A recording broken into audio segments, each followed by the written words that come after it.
we are going to go hard and we are going to go early to do everything we can to stop the spread of this virus. Tonight, restrictions on New South Wales northern beaches eased as Greater Brisbane heads into lockdown due to the fast-spreading UK strain of COVID-19. Authorities quick to urge people not to panic buy, but that message may not have been heard by all. We'll have special team coverage just moments away. Also tonight, Twitter suspends the account of US President Donald Trump permanently after he repeatedly violated their rules, with condemnation continuing to grow over his role in the Capitol Hill riots, as shocking images released show a man inside the building with zip ties, apparently prepared to take hostages. What we're learning tonight and what claims are being debunked. And Democrats set to take control of the US Senate after both Raphael Warnock and Jon Ossoff defeated their Republican rivals. The reaction to that coming up. Good evening, it's the second Sunday of 2021. We have made it after a crazy few days in Australia and the United States, and now we have learnt overnight that Twitter has banned US President Donald Trump from tweeting permanently. We'll get all the details on that coming up, but first, restrictions on New South Wales northern beaches have been eased after the region was placed into a COVID lockdown a number of weeks ago. Meanwhile, cricket fans have embraced COVID-19 restrictions at the SCG, with the third test still going ahead despite concern over crowd numbers. Reporter Holly Shields begins our coverage. In New South Wales, a new coronavirus case has been recorded. An overnight community transmission said to be linked to the Barala cluster. This has prompted the state to take action on preventing the spread of what appears to be a mutated strain from international arrivals, with new protocols being introduced for return travellers. Those who test positive to the virus will be undergoing genome sequencing within 48 hours. Travellers will be held in isolation until at least 14 days after symptom onset and have to undergo a PCR test at the end of the period. For the unfamiliar, PCR tests are used to directly detect the presence of an antigen, rather than the presence of the body's immune response or antibodies. A positive return on the test will mean having to undergo further intensive testing to identify any virus fragments. Such is the case for one return traveller from the UK who has shown remnants of the virus, leading to a series of alerts being issued for venues around Sydney's inner west, particularly stores in the Burwood area, in a bid to prevent further transmission. Premier Gladys Berejiklian has stated that international arrivals will be a main focus due to the threat posed to Australia's coronavirus security, particularly as mutated strains still need to be better understood. Chief Health Officer Dr. Chant has called for a crackdown in testing over the coming week as the state works to discover any unidentified chains of community transmission. And some good news for residents of the northern beaches, as lockdown has ended overnight. The area has now synced up with Greater Sydney's more lenient measures, including the use of masks in certain public areas. With positive cases now being traced directly to the source, it's safe to say that New South Wales is awaiting an ease on restrictions. Mask up, that's the message from the Prime Minister to all Australians travelling on any flight, domestic or international. Let's get straight to Chief Reporter Jack Hahn, who joins us live now. Jack, good evening to you. The PM's very concerned about COVID coming onto our commercial airliners.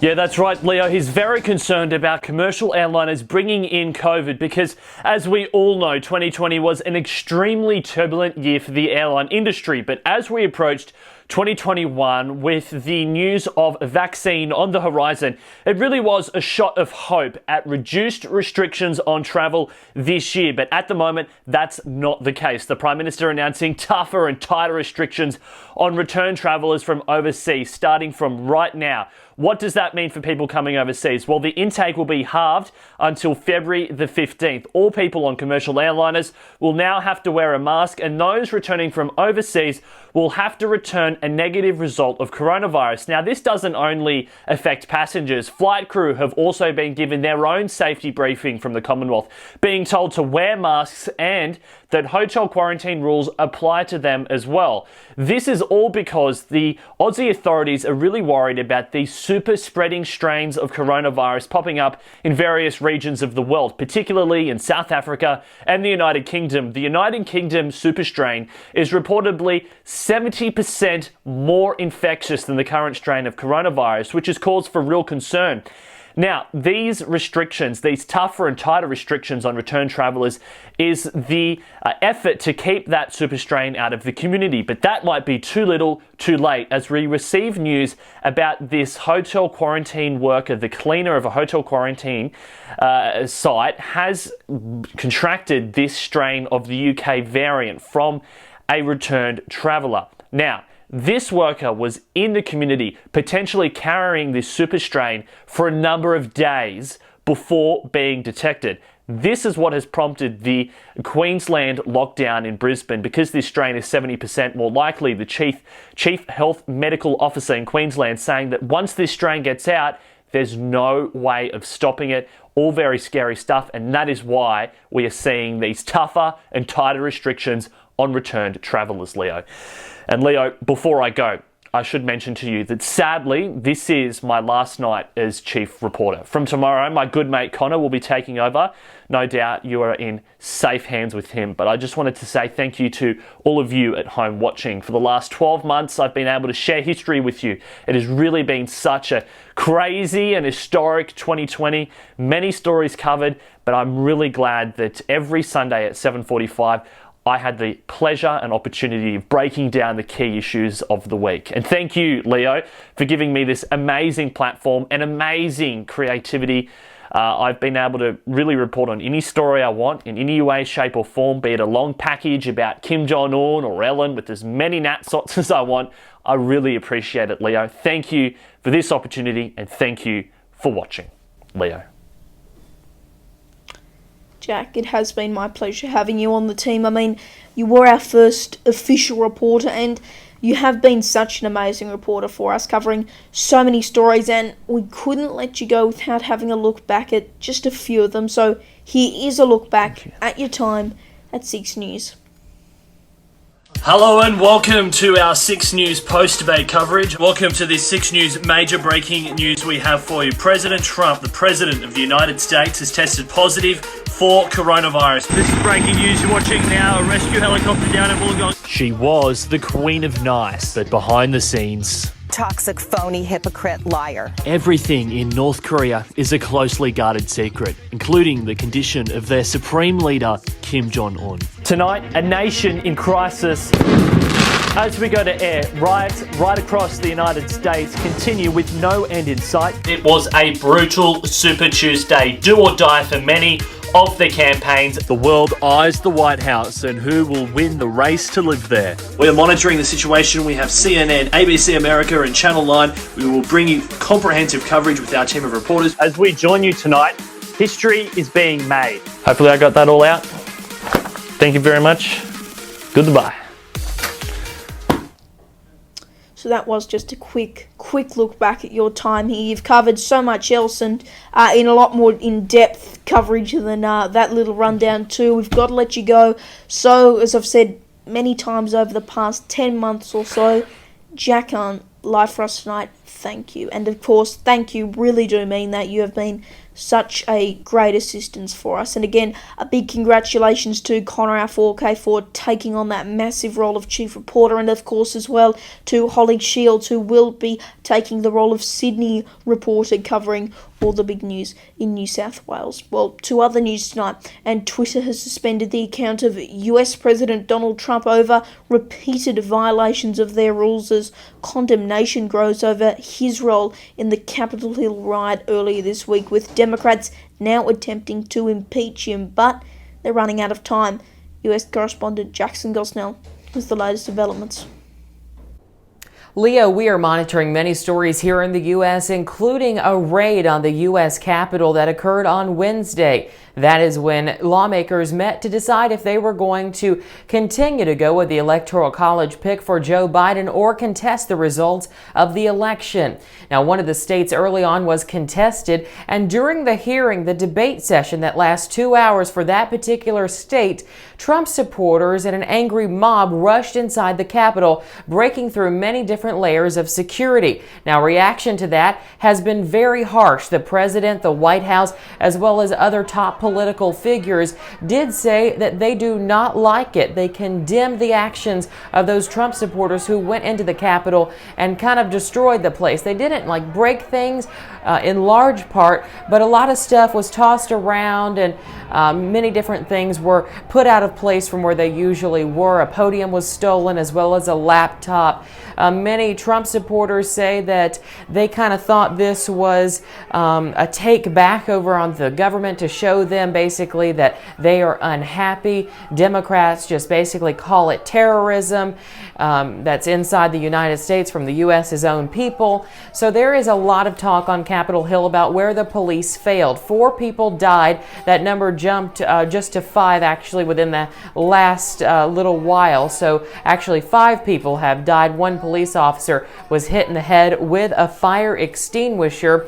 And we're also learning that there are calls to impeach the president as a result of all of this. Democrats say that he did not call for help to the National Guard police soon enough, and that a lot could have been saved and things could have been resolved quicker if the president would have acted sooner.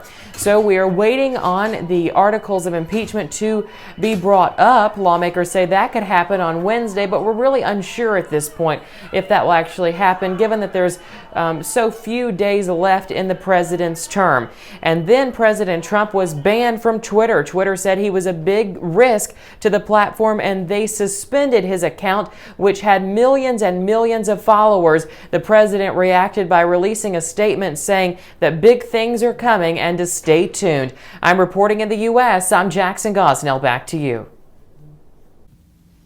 And as we continue our coverage of the Capitol siege, a lot of images have been released out of Capitol Hill, including this one showing a man with zip ties apparently getting ready to take hostages. In fact, there were 2 images. There's the other one. Now, they went viral on social media, some suggesting it was a failed plan of sorts to take hostages. There was also another image of another man holding these police-style zip ties. Of course, we'll continue to update you on that story when we get more information. Meanwhile, we do want to fact-check one claim made about the riots. There is no evidence that a left-wing group Antifa is responsible for the violence. Now, these claims originated from the screenshot of a tweet of a man in a Viking costume at a Black Lives Matter protest in June. The same man seen at those riots inside the Capitol building. But that image, that screenshot, was cropped. Here's what the full image shows. It includes what the sign says, quote, Q sent me, in reference to the pro-Trump right-wing conspiracy theory that is QAnon. So it does seem the man was there to protest against the BLM movement. There are a number of other images that show him with similar signs too, even an interview of him posted to Twitter. So again, no evidence that Antifa or any left-wing groups were behind this attack. Of course, if you've seen something that you'd like fact-check, make sure you tag or DM us on social media. This riot actually overshadowed a pretty big story out of Georgia, with both Jon Ossoff and Raphael Warnock winning in their respective races, meaning Democrats will take control of the Senate. This does mean that President-elect Joe Biden will have power to push through cabinet nominations without Republican support and potentially enact sweeping legislation that may not have been approved if Republicans still controlled the Senate. The pair have in fact broken a number of records in their wins. Ossoff will become the youngest US senator at just 33 years old, while also becoming Georgia's first Jewish senator, while Warnock becomes the state's first African-American senator. Interesting though, Ossoff does actually have a bit of a local connection, with the Sydney Morning Herald reporting that his mother, Heather Fenton, actually was born in Australia, calling Sydney home until she immigrated to the US at 23 years old. We have more coverage on the Senate runoffs on our YouTube channel. Norway has become the first country in the world where the sale of electric cars has overtaken those powered by petrol, diesel and hybrid engines. The Guardian reports that new data shows Volkswagen has replaced Tesla as the top battery vehicle producer, with electric vehicles now making up 54.3% of all new cars sold in the country last year. There were around 150,000 new car sales in the country in 2020, almost 70,000 of which were fully electric. Norway does exempt fully electric vehicles from taxes imposed on those relying on fossil fuels. Alright, well, finally tonight we do know that Donald Trump won't be attending Joe Biden's inauguration on January 20th, breaking a long-standing tradition, but Vice President Mike Pence probably will. Politico reports that sources close to Pence said he would likely make an appearance at the event in a show of support for the peaceful transition of power. The outgoing president tweeted only a few hours before his permanent ban that he would not be going, confirming what many had thought for months.